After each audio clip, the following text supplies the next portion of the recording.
Hi, we're here today with Kevin Muffey to discuss the importance of the decline in our bee population and other important pollinators. I don't think people understand or even are aware of how important bees are to us. And the most important part is that they're declining in the bee population. So could you tell us a little bit about that? Yes, believe it or not, 40% of the people don't even realize that we're losing our bees. They pollinate our vegetables, fruits, flowers. So our kids deserve to have the honeybees around. Can you tell us how they pollinate? Yeah, what they do is they go in and collect the nectar to take back to their nest.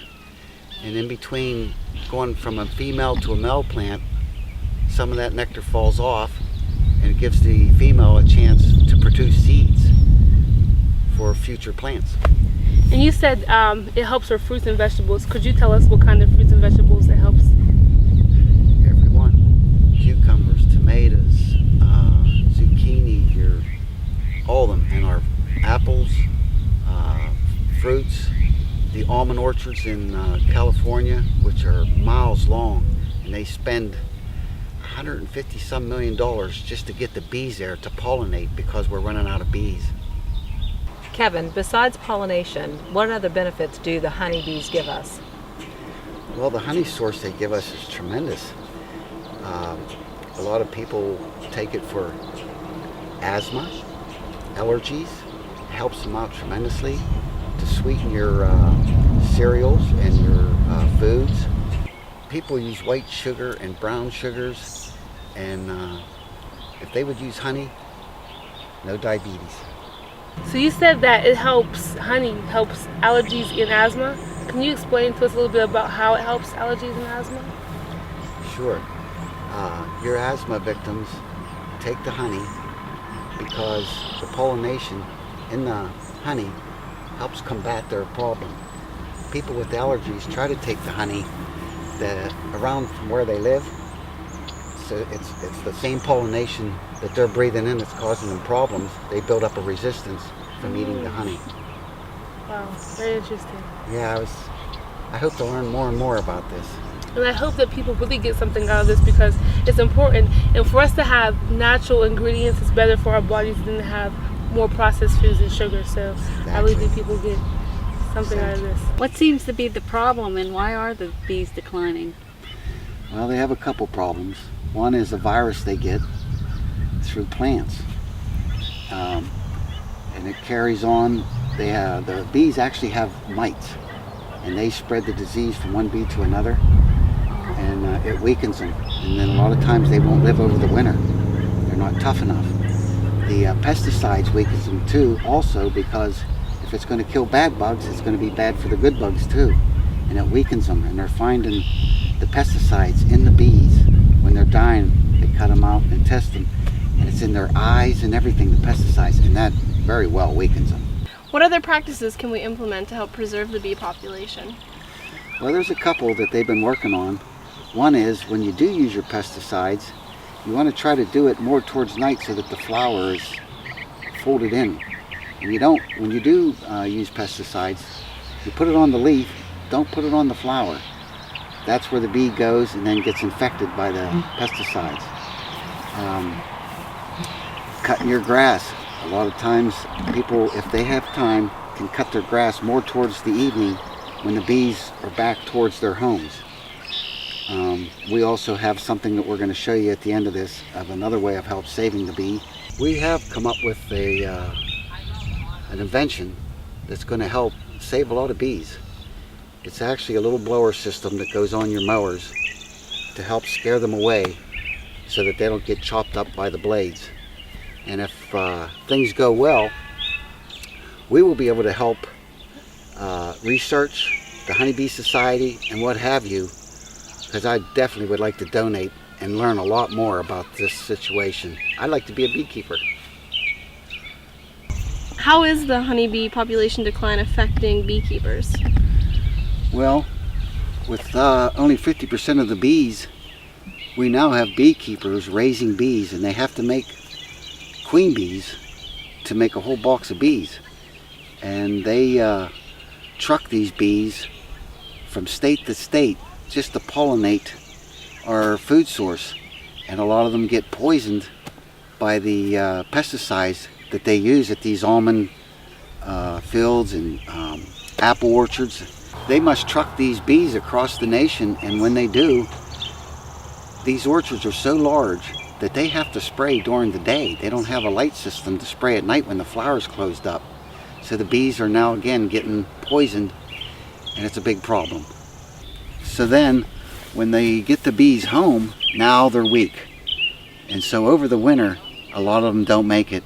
They're finding many boxes when they open them up in spring.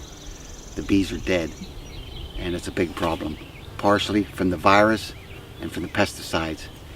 Kevin, I hope people become more aware of how important the honeybees and the pollinators are to us and our kids in the future generations. That's funny. You're a very caring person. It's so important. Our kids deserve to have what we have. And if there's nothing around pollinating, there goes our food source.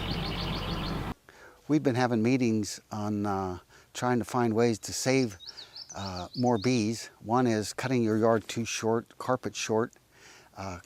Doesn't give the posy a chance to grow up and give the bees food source, which clover is really important because there's no spray on the clovers. Dandelions in May. A lot of people spray for dandelions. I myself kind of think it's pretty, but anyway, in May, that's a dominant food source for the bee. These blowers will definitely be good for the zero-turn mowers because they are going so fast, 10 mile an hour or faster, they're just blowing them away. As a matter of fact, I have some guys that cut grass for a living, and they're just elated on how many bees they're killing.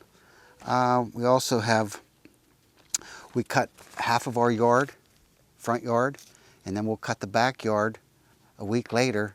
Whenever those posies start coming up, we'll go cut the other half, which gives them a food source. Also, neighbors, my neighbor cuts his one week, I cut mine the next. That way we always have a food source for the bees. So what we've been doing is, a lot of the guys have been cutting their grass at 10 or 12 well, usually around 10 o'clock. There isn't many bees out, the pollinators aren't settled in, and we kill a lot less bees that way. I know people are working and what have you, but a lot of these ladies that like to cut grass when they're at home, that's a good time to cut, even better than dusk.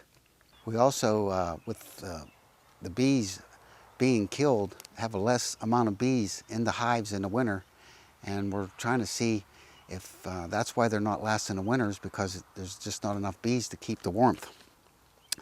You should also have a shield up over your bee hives so that it's out of the wind. I guess last winter a lot of people lost a lot of bees because it was one heck of a winter.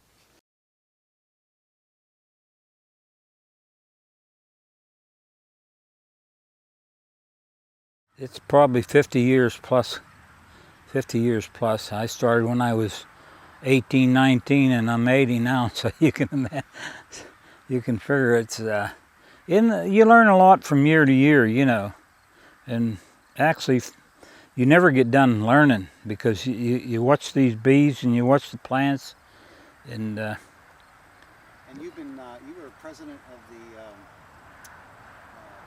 president of the farmers market in Indiana for quite a while. Yeah, we used to deliver our vegetables to Indiana, but we dropped out of that market since I don't do as much gardening anymore. Yeah, I had my commercial pesticide license, so you can buy pesticides and fungicides that the public isn't allowed to have.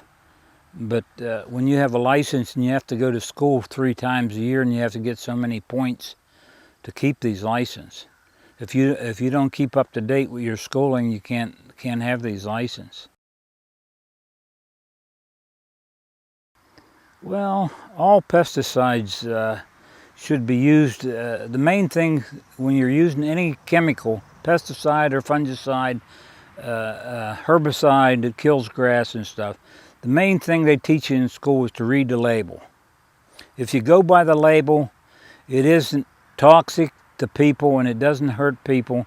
But you always want to wash your vegetables off to be sure. But most women have more toxic, believe it or not, have more toxic things in their kitchen that they clean in the house with than these chemicals that we use in the garden. They really aren't that toxic to people. If you use them according to the way the label tells you, you don't have to worry about getting sick from chemicals.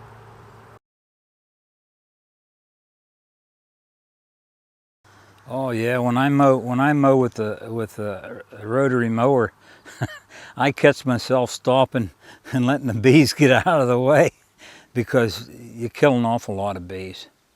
And the bees are getting scarce anymore, and that's the reason that a lot of people don't get vegetables in their garden because there isn't enough bees to pollinate them. But I try to avoid even when there's a lot of clover. I try to avoid mowing when the bees are out there. You know, I found out I used to think that the dew would fall late in the evening that you couldn't mow because of the grass being damp, but I found out that if you wait till 6 o'clock or a little bit later, the bees are gone. Yeah, I don't know what their hours are, but they're usually out of your field.